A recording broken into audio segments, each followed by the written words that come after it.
Hello everyone and welcome to our yearly most powerful motorcycles of the year video. We're coming out with this one a bit earlier because most big announcements were made for the year already, and it's doubtful we're going to see any big surprises in terms of big power bikes. A few of these are unchanged from our last video, but we've got a couple of surprises going on in this list, notably from the Italians again. Can you believe it? For 2020, a lot of motorcycles remain unchanged. Why? Europe's new emission standards, the Euro 5, has an implementation date of January 1st, 2020, so most manufacturers are going to try and squeeze out another model year for their current production bikes. What does this mean? You can still buy bikes that are known to work under current emissions configurations. Some manufacturers have begun to change the emission standards with updates to engines and emission systems. Before we get started though, a huge shout out to our sponsors in Squiddery, Manscaped. You know the drill with these guys, they make the finest in male grooming products, and honest to God, I love doing the funny pitches with their products, but my videos with their ads keep getting demonetized, so let's play it safe here, boys. They've got everything you need to take care of your hair anywhere on your body with products like the Lawnmower 2.0, a no-nick ceramic shaver that's guaranteed to not nick or cut. Check out their new subscription package in the link below so you never get left out in the wind without some product. Keep yourself aerodynamic, code YAM20 gets you 20% off and free shipping. You can't find a deal that good anywhere else. So click the link below, check them out, tell them your YAM sent you with code YAM20 and we'll be in good shape. Now, enough of that. Here are the 10 most powerful motorcycles we will be seeing in the year 2020. Starting us off is the Honda CBR1000 Double R. Barely making our list and completing the Big Four's presence is the CBR1000 Double R. It is the weakest of all the leader bikes, making only 189 horsepower. What may come to shock us is the release of an updated Fireblade in 2020 for the 2021 model year. The next-gen Fireblade is rumored to put out 212 horsepower, which would make it a top contender against some of the higher powered sport bikes. Until that release, we're just going to have to wait and see. The current generation CBR rips through the gears of the power of a 999cc. Is that too many nines? 1000cc inline 4. Nothing new or extravagant considering it's a Japanese bike. Even though it's number 10 on our list, this bike will finish the quarter mile in under 10 seconds. Welcome to Leader Bikes, Squidlets. Let's get a sound check on the blade.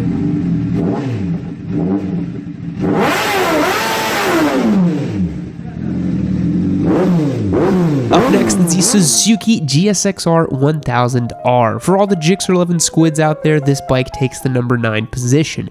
A racetrack form of the GSXR1000, the 1000R produces 197 ponies of pure squid missile heaven. A formidable ride compared to others in the list, the 1000R is a bang for your buck kind of bike. Suzuki's advertised top speed is electronically limited to 173 miles per hour, while the MSRP is only $17,400. That's a steal. Track ready and street legal, the 1000R is ready for any of your shenanigans, on or off the street. The 1000R has plenty of features now common in track ready street bikes. Got traction control, ABS, a quick shifter, and even launch control. They're standard on the R. This generation's engine also has variable valve timing, actuated through mechanical but not electrical means. Let's see what Suzuki's mill sounds like.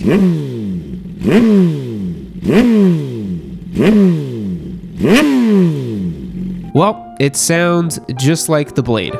Weird. Our next bike is the Suzuki Hayabusa. Would a list be complete without your favorite bike? In its non-turbo and factory form, this bike still reigns supreme as one of the go-to bikes for power and speed. It's also been awarded the J.D. Power and Associates Award for the huskiest motorcycle for 20 consecutive years. The current 2020 Hayabusa will be relatively unchanged since, have they ever changed anything about the Busa? The engine is still the 1340cc inline 4, touting a mere 197 horsepower and 102.3 foot-pounds of torque. That's a lot of torque. It barely makes our top 10 list, but this bike has achieved legendary status. Both on the streets and on Craigslist in turbocharged and stretched form, normies know of 3 bikes: Busas, Ninjas, and R1s. At least you'll be easily recognizable by the giant kanji on the fairings. The rumored changes to be released in 2020 and produced in 2021 are going to be the Euro 5 compliant. Turbo Busa or die. And in case you forgot, here's what Busa love sounds like.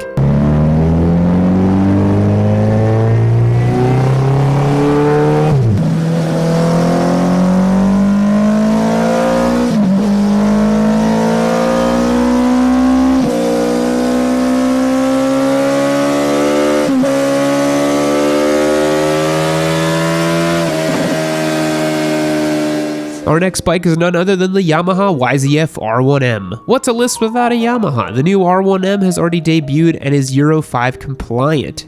Additions to the 2019 model year are a new set of heads, new fuel injectors, and a pressurized Öhlins NPX fork. Technology is huge in this 200 horsepower liter bike. Riders can integrate mobile devices to control braking performance and engine braking. You'll have to stake your claim online if you want one because current orders are being taken, with the first deliveries in September of this year. If you've been following Yamaha, the price difference between a 2019 and 2020 model is a whopping $3,100, which when comparing to the S1000 Double R, it starts to get a little dicey. The R1M comes covered in carbon fiber fairings, all the technology you could need, and with a price tag of only $26,099. Only. The bike literally has a GPS system that tracks your lap times and data logs while riding, but the best thing about the R1, however, is that sonorous cross-plane crank. Let's get a sound check.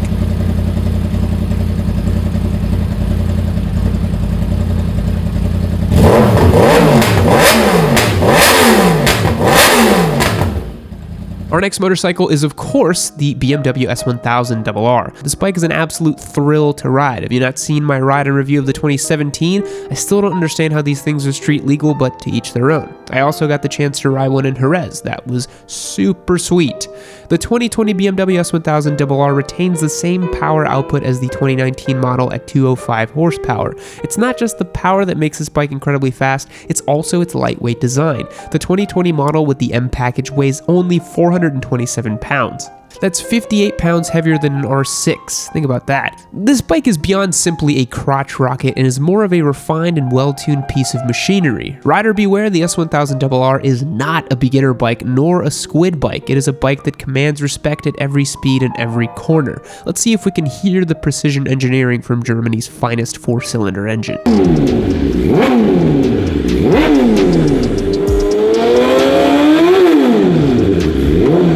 Our next bike is the Kawasaki ZX14R. The biggest competitor for Hayabusa's claim to the fastest sport bike has been the Kawasaki ZX14.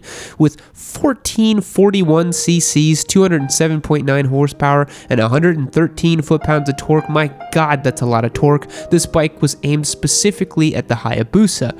As the newly crowned ultimate squid missile, heck squid ICBM at this point, the ZX14R can be found stretched and lowered on the streets of the East Coast. At 593 pounds, the ZX14R is no easy sport bike to handle and is in much the same category as the Busa, cruising at high speeds. Rumor has it that Kawasaki may up the ante with a 1500cc sport bike to crush the Hayabusa once and for all, while other rumors suggest that this class of sport bike won't easily pass Euro 5 emissions and could be phased out. For right now, the 2020 ZX14R remains the same as the 2019 model, but can we get a sound check on the Kawasaki ZX14R, please?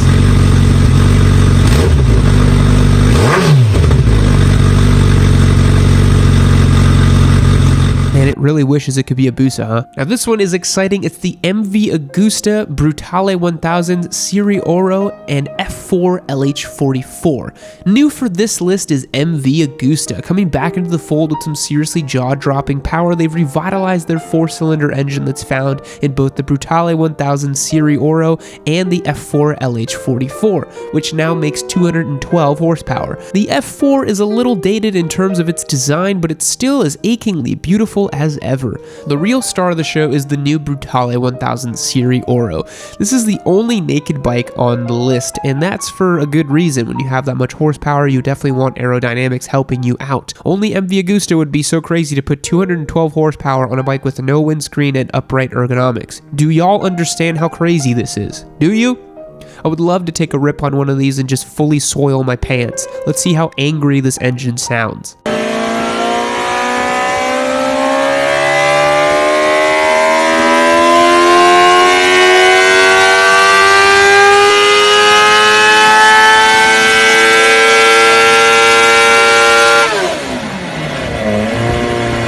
Our next bike is the Kawasaki Ninja ZX10R. This list is dominated by Kawasaki's. I feel like horsepower is the only thing they're really aiming for on a bike.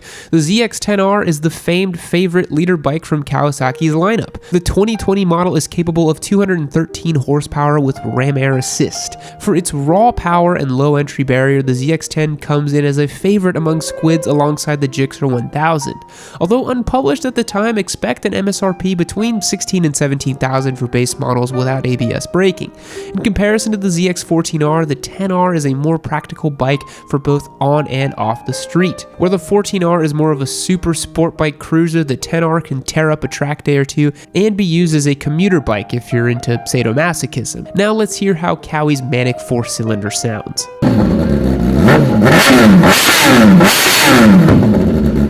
The next bike on today's list is the Aprilia RSV4 1100 Factory. Another European bike on the top 10 list is the Aprilia RSV4 1100. With 217 horsepower, this bike moves.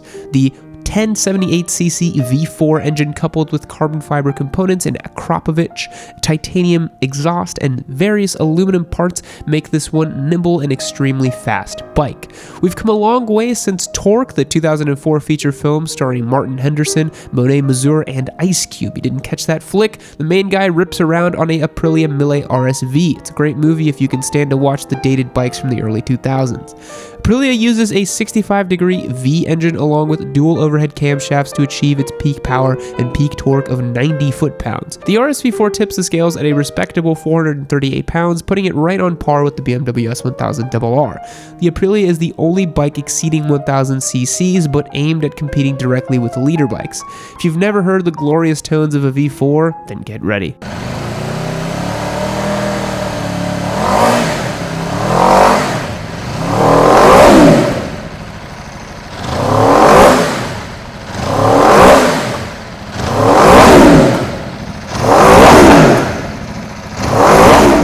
Our next bike is the Ducati Panigale V4 R. If you're an aficionado of the famed Biscotti, then your hobby just became a lot more expensive.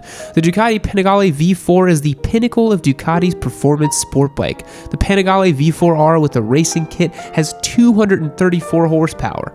The V4 engine allows for a smaller and lighter profile. The V4 R has a dry weight of close to 379 pounds. It's lighter than a Ninja 300. Fully equipped with fluids, it's probably closer to that 400-pound mark, but that still makes it an absolute animal. The power to weight on this bike is insanity, more so than what's found on the S1000 Double R. The V4R has a ton of features such as a carbon fiber aerodynamics and a fully electronic dash and digital display. Electronics on the bike include traction, engine brake, wheelie, and slide controls, which are built into the bike's computer. The only thing this bike needs is a rider and a Biscotti. The best part about the V4R is the crazy high rev ceiling that it has at 16,000 RPM. Let's hear what that sounds like.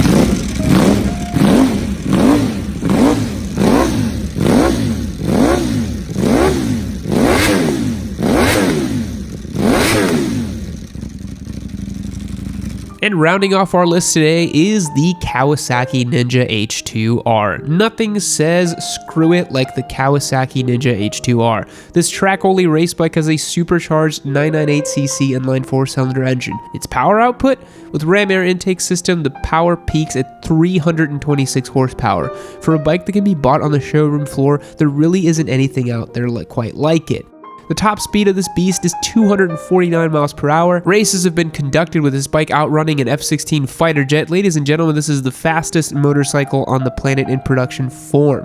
The 2020 model is not set for release, but it is highly anticipated. The 2019s were a limited production run, and once all were sold, Kawasaki produced no more for the year. To no surprise, all of them were sold at a cost of $55,000. This is a track-only bike. Insanity. Let's hear what the King sounds like.